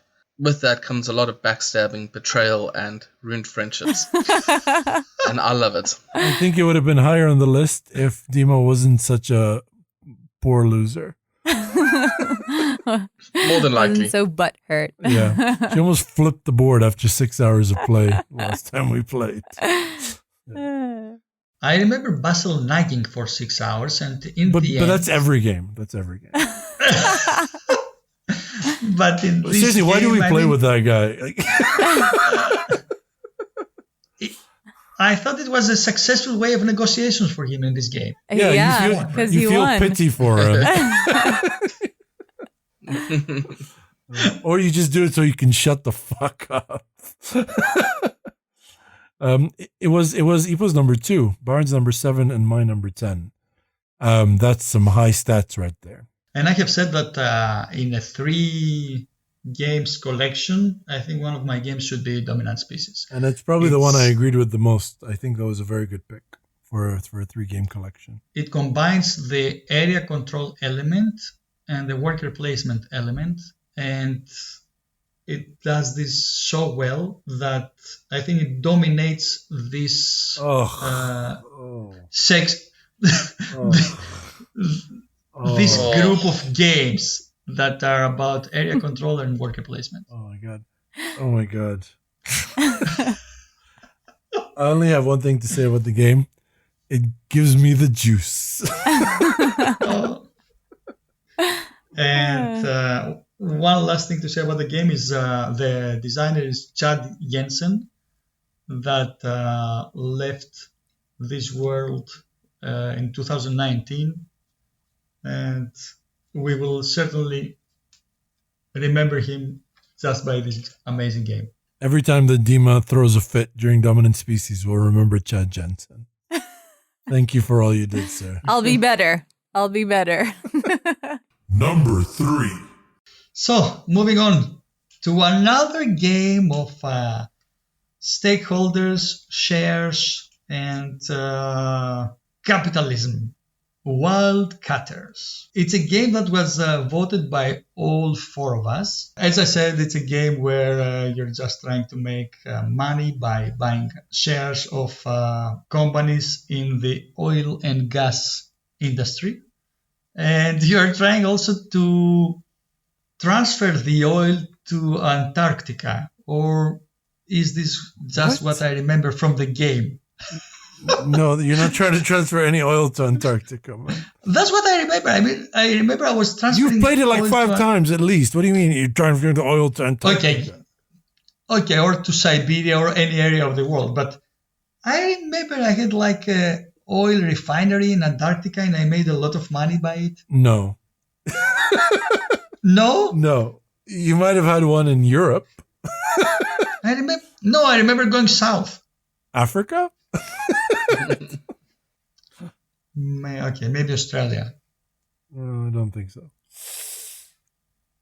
Anyway, apparently this is the game that uses the shares versus my interest versus my company's interest element better than any other.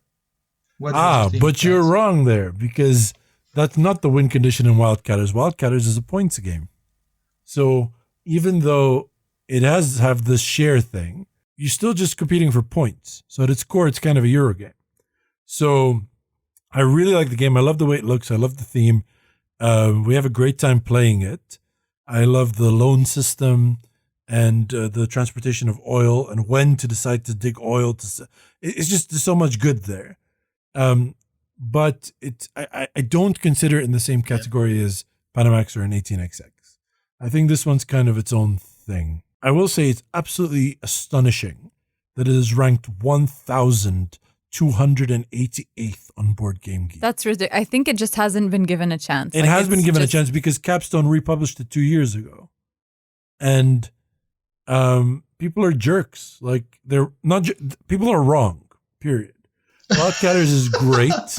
It's the 3rd best game of all time according to us. Maybe it's not that high for you, but it's definitely not the 1,288th best game of all time. So give it a chance if you haven't. We'll be another podcast championing Wildcatters along with Heavy Cardboard, which is where I learned about it. And I fully respect this game, and I think more people should play it. I fully agree. I think that this game has a very unique sort of movement system where even though you got a bit of area control, a bit of shares and all that, I feel like you're not confined in this game on the map. Like, you're still open to explore. Agreed. And sort of dominating the transportation in an area is a really good way to gain money and shares from another person's company. So they have to pay you shares to use the trains. But and a really cool thing in this game is you can deliver oil to somebody's refinery and force them to pay you for it, whether or not they want to. So you can actually force a person into bankruptcy by doing that. So there's a lot in this game. It's not the nicest game. It's mean. Maybe that explains a little bit, but really we love it. Dima? Yeah, and it's not that long of a game for you, like Virgin Queen, for you to be butthurt or dominant species. But it's the economy aspect of it isn't very complicated. It's pretty straightforward, and as I only played it 4 players, but I felt at 4 players you fill up the board. I know for a fact you've played it 3 players. Really? Because the first time we played the game, it was me, you, and Ipo. Ooh. Okay, so I think it's better at 4 players because you fill up the board quite evenly. And at 3 players, I think one of the continents just wasn't, like there was one person alone there, or like there isn't as much competition. So I felt like 4 players, it was really balanced. And it's just always nice to kind of push another player off the edge and screw them over. But Always they nice. asked for it because they shouldn't have left their thing to fill up that much, So there's a reason to do it. Not like dominant species where you randomly choose players' There's pieces off the nothing board random and kill about them. dominant species. But That's my I take. wanted to say, Elias was saying before that people are jerks, but since you abandoned me in this desert here in this country, I found some new friends that are not heavy gamers, and I realized that most of the people are playing easy, straightforward games. I mean, I went there with Machikoro and they were amazed. They were saying, "Oh, please bring this amazing game again next Tuesday." And after that, AK was trying to explain how to play Wavelength. And one guy said, "I think it's too complicated. Let's play something else." But your argument doesn't hold up because these people, they don't rate on BGG. So Food Chain Magnate is number 27. You know what I'm trying to say? That doesn't justify Wildcatters being the 1300th best. I'm not sure they're not rating in BGG because they're dedicated gamers. They're coming in this gathering every Tuesday. Well, I don't think so because if Food Chain Magnate is number 27, Terra Mystica is 13, Mage Knight is 23. All these games are as heavy as Wildcatters. Number 2. 1,284 spaces above Wildcatters is number 4 in Board Game Geek, and number 2 in our top 20 is Through the Ages, a new story of civilization. This is the most famous game I think there is out there right now. Everybody knows this game. This is the new version. Let's go to number 1. What? It's well deserved. I was so sure this would be the number 1. It's by Vlad Akhvato, my favorite designer, and Czech Games Editions. If you don't know it, you're trying to build a civilization. It's all about tableau building, but there's a ton of interactivity. You're buying cards off a market of cards, and there's just so much to do in the game. You can build up your culture, science, and so on, and your military. You can attack other people, declare war, aggression. Phenomenal game. Cannot beat Ipo at it, no matter what I do. But I really think it's a great game, and it's a really good one to play online as well. If you don't know Through the Ages and you're interested at all in civilization games, I highly recommend this new version, A New Story of Civilization. I agree. I haven't played it that many times, but I've enjoyed every playthrough. It can be AP prone when you're selecting which cards to take into your hand, just because you have so many options of what to build, what to upgrade, if you should go strong on military or strong on culture to get more points. Or so definitely being a relatively amateur player, it's there's a lot to it, and I in general I love games with high replayability where I don't feel like I'm playing a similar strategy every time. So this game it's really, I guess, I don't know for you guys that have played it like 50 times already, but at my 3rd or 4th play, I feel like every game is so different just because the layout of cards you can buy are different every time. Like they come in a different order. If you get it first, then the other player will have to change their strategy if they can't get the leader that they were hoping to get. So it's a lot of fun. I really like it. And there's no excuses. So if someone attacks you and like beats you militarily, then you should have built military when you saw them like expanding their military, So I feel like it's open and pretty fair. I felt like I didn't feel like it was unbalanced. So that's my opinion of it. We have all four voted for this, and it's in our top 10, except Byron. Byron, Yeah. why is it So- isn't it in Because it used to be high? for sure. So I have a confession to make. You know, like when you're at university and you have an assignment to, and you leave it to the last minute, and then you use online tools to help you, so that you get the work done quicker, and Yeah. you don't decide to pre-read or proofread your work before you submit. This is The one best such example. reason. Okay, so technically this was probably going to be our number one if Byron had proofread his work. That's amazing. That's the best. I don't think it would have reason gone ever, Byron. up by 20 points, but it would have definitely moved a little closer to number one, maybe. It did have 151 and number one had 171, which is massive. So there was quite a big gap between one and True, two anyway. it's probably going to stand like that. I will say it was Ipo's number one game. And I just checked my stats. I've played it around 25 times. Wow. I think Ipo's played it over 50 or 60 times, right? Yeah, it should be like, yeah. When we were both Somewhere around 10, 12 plays, it was nice. Me and Ipo would win. I'd win one every two, every three. But now I've given up. Like now it's even better. Like now we're playing a game online now and the next game I'm not going to invite Ipo. It's just going to be me, me you, and Elias Byron, and Dima. me and Elias Yes, are getting listen. like 2 to 3 I'm ready. points every round, and Ipo's getting 18 points every round. It's ridiculous. I don't even want to talk about it. Michelle is very good now. At this Michelle game. is excellent at this game. Yes. Although I have beaten her every time we've played the physical version, and I found that too, by the way, because this is a game I know you would recommend as a online game because you have a lot to do on your turn. But my rate of winning online versus in person, it's massive. Like I think I've won, if not every game I've played in person, which is I think about 7, then either 6 or 5, like somewhere between 5 and 7 wins out of 7. Whereas online, I win maybe a fourth of my games. So there's a massive difference because if you're not like Ipo's brother-in-law, Patsatsufis, who literally will read the entire log of what's happened, since the last time that he was on, it's hard to keep track of what's happening. I didn't realize Ipo was we're playing a game right now. I only just realized that Ipo's getting a ton of points because of his smiley faces. Like, it didn't occur to me to even check his board. So because of that, you end up not playing as well. In the way I play.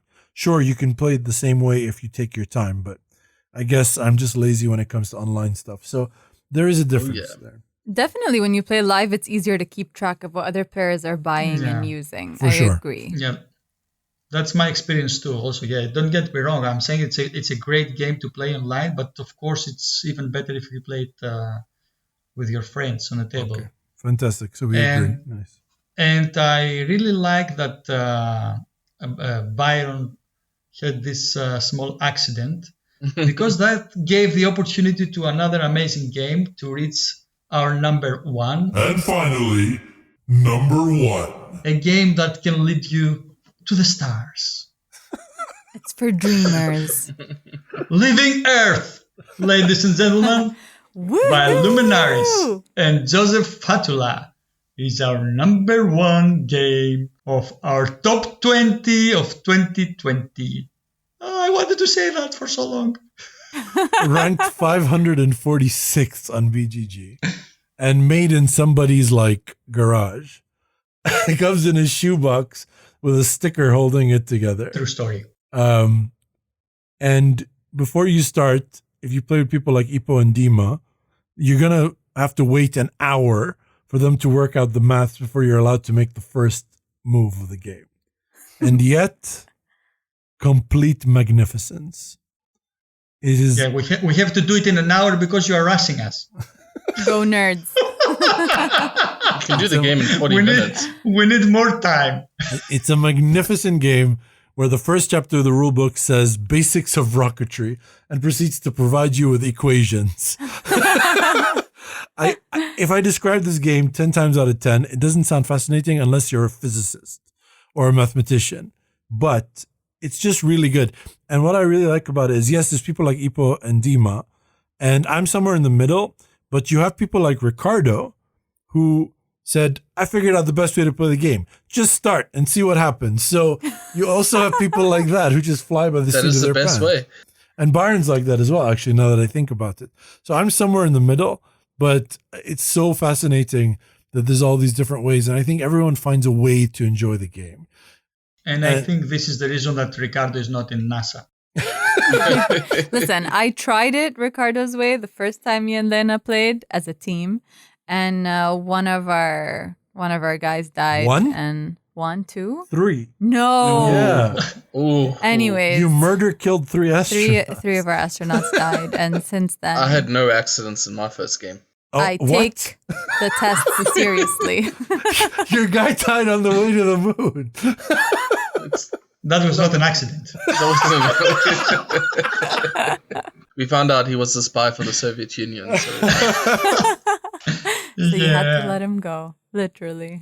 You have to do what you have to do. The only thing I wanted to add is that I had an amazing experience playing it solo, this game. Probably is the best solo game you can play out there. I still remember the time I played in the hard mode, or very hard mode. I don't remember exactly how they call it. And it took me 1 week of planning. and this is okay. I hope my wife doesn't listen to this podcast. This is one of the best weeks of my life. So if you want the most fun physics and math assignment of your life, play this game. So if you are a weirdo, Like we are. yeah, and a geek, yes, try this game. That's our number one. It's kind of expensive still now, right? It's not that expensive. It just takes forever to get to you. So it's like $45 or something. But I waited like 4 months for my copy. No. It's basically it's like shipping to Africa, where I'm still Yeah. I'm still waiting for Wavelength.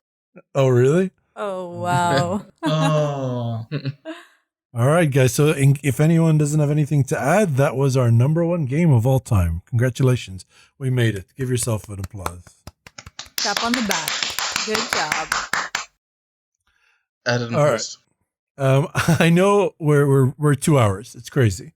But I want to run through some fun facts that we didn't do. If you want to stop me, guys, stop me along the way. But I'm just kind of going to run Stop. through it. On our 4 lists of top 50s, which are 200 games total, basically, the total number of unique games was 116, which is a lot of variety.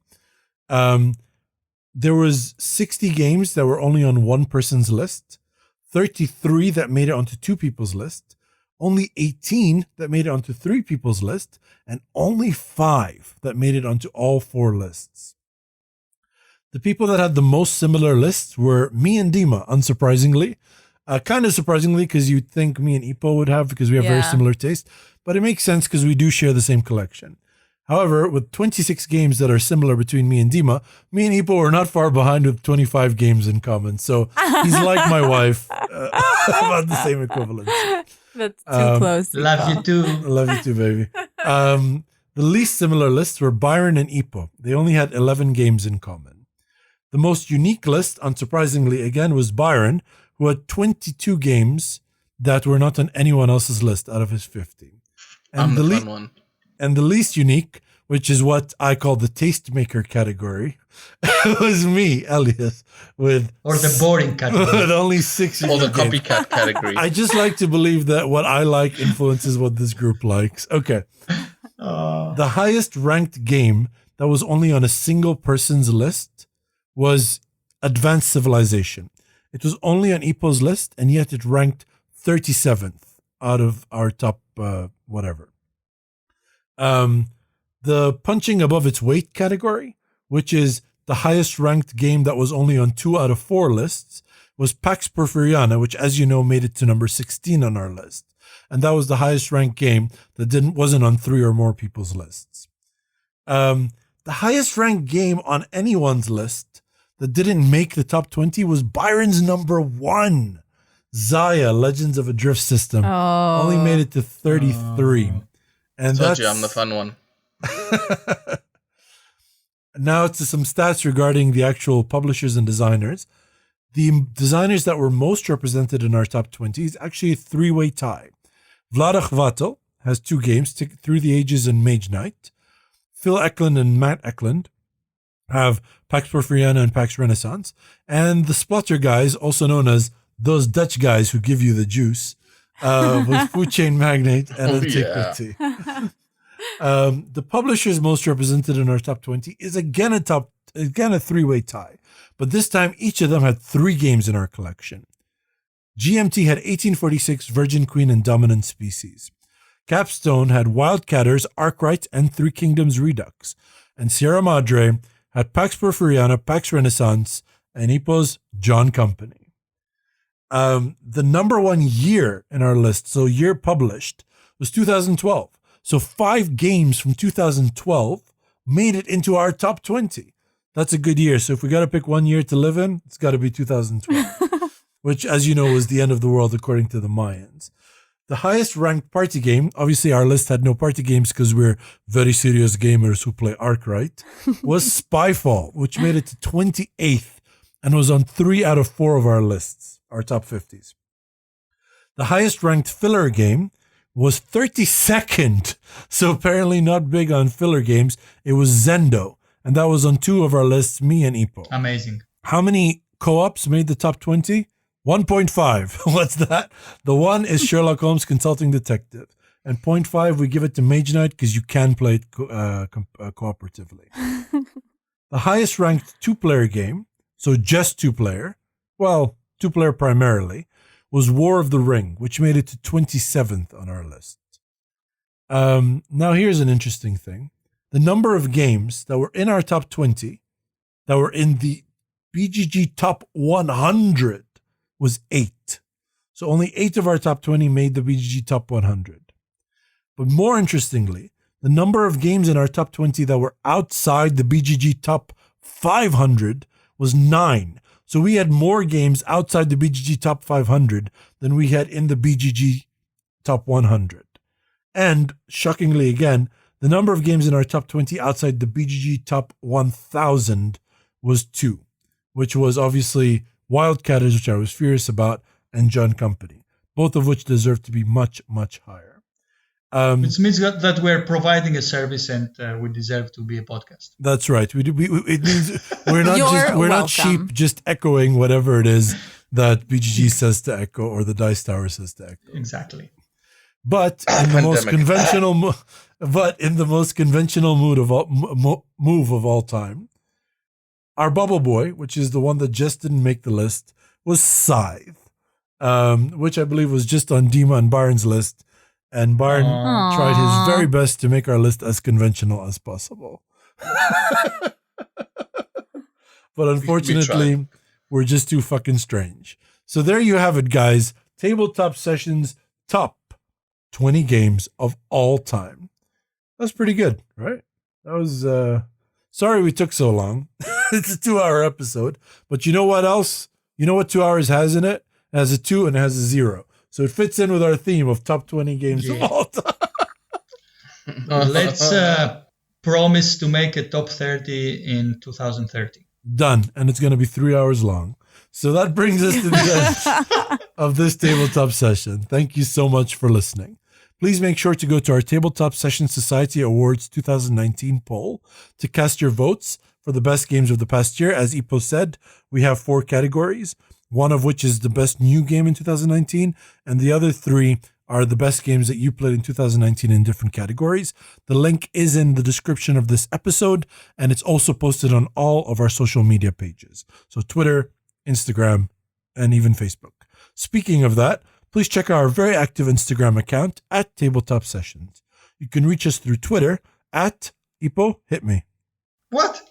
What's TT our Sessions TA. QA. I swear to God, 20 episodes in and he still doesn't know. You've been absent, Ipo. You can reach us through Twitter at TT Sessions QA. If you can't remember, just think Titty Session QA. So, or join the answer, or you can join our conversation over at Board Game Geek Guild. And you can find the link to all of these in the episode description. Please take the time to rate us on iTunes or Apple Podcasts or on your Android podcast app of choice. It just takes a minute, guys, and you have no idea how much it helps us. I'm talking to you. Yes, you specifically.